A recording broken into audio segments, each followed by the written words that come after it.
Japani kama vile inatafuta mzozo usiowahusu, lakini mzozo ambao utatumbukiza nchi hiyo katika vita.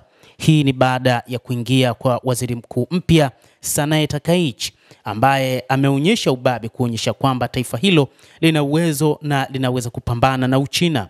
Hii ni baada ya kukutana na rais wa Marekani bwana Donald Trump, huku baadhi ya wachambuzi wa mambo wakisema kwamba huenda kuna mambo makubwa wameyazungumza juu ya kuhakikisha kisiwa cha Taiwan kinalindwa vizuri, huku Japan ikishiriki kikamilifu katika ulinzi huo wa kisiwa cha Taiwan.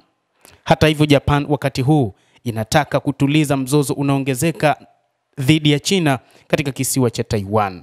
Japan imeanza kuchukua hatua za kutuliza mzozo huo unaendelea kufukuta na China kuhusu kisiwa cha Taiwan, ambao umesababisha Beijing kuwahimiza raia wake kukaa mbali na jirani yake wa Asia Mashariki.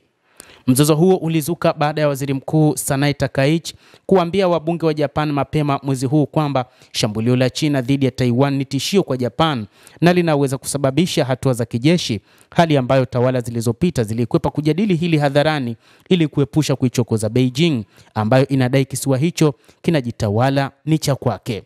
Hata hivyo, China ilijibu mapema baada ya tamko lililotolewa na waziri mkuu Sanae Takaichi, huku msemaji wa wizara ya masuala ya kigeni akisema kwamba kwa sasa Japan inapaswa kuwa kimya na haipaswi kuzungumzia suala la ndani ya China. Msemaji wa wizara ya mambo ya kigeni aliambia Japan kwamba hawapaswi kuingilia kati suala ambalo haliwahusu, lakini pia endapo wataamua kuingilia kati jambo hilo, basi watakutana na moto mkubwa ambao hawakutarajia. Masaki Kanai, mkurugenzi katika ofisi ya wizara ya mambo ya nje ya Japan katika ofisi ya Asia na Oceania, atakutana na mwenzake wa China Liu Jinson mjini Beijing wiki hii.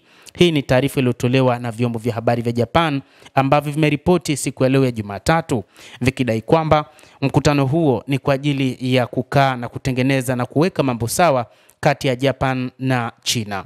Kanai anatarajiwa kueleza kuwa maoni ya Takaichi hayaonyeshi mabadiliko katika sera ya usalama ya Japan na kuitaka China kujiepusha na vitendo vinavyoharibu zaidi uhusiano. Walisema Taiwan iko chini ya kilomita 110 sawa na maili 68 kutoka katika visiwa vya magharibi vya Japan na karibu na njia muhimu za baharini, Tokyo ikitegemea usafirishaji wa mafuta na gesi. Japan pia ni mwenyeji wa mkusanyiko mkubwa zaidi wa nguvu za kijeshi za Marekani nje ya Marekani. Hata hivyo, Japan inataka kurudi katika mpango wa nyuklia, lakini pia ni baada ya rais wa Marekani Donald Trump kufanya safari ya hivi karibuni kuelekea katika kisiwa hicho.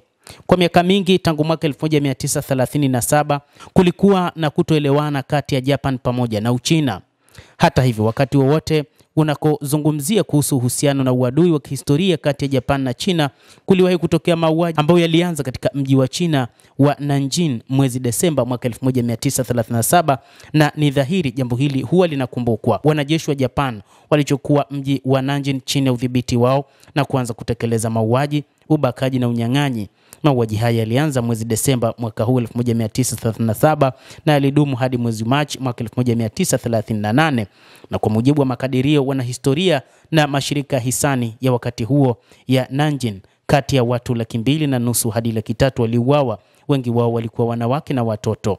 Hata hivyo, China ilikuja kushinda vita hivi, na hata wakati huu mwaka huu imesherekea miaka 80 ya kumalizika kwa vita kati yao na Japan, huku wakisherekea ushindi wa vita hivyo. Endelea kutufuatilia mtazamaji, lakini usisahau kulike, usisahau kucomment, kadhalika na kusubscribe channel yetu hii upate habari hizi kwa mapana hapa The World News. Mimi ni Adam Hussein, endelea kuwa nasi wakati wote, endelea kutufuatilia ujue ni nini kinachoendelea katika ulimwengu.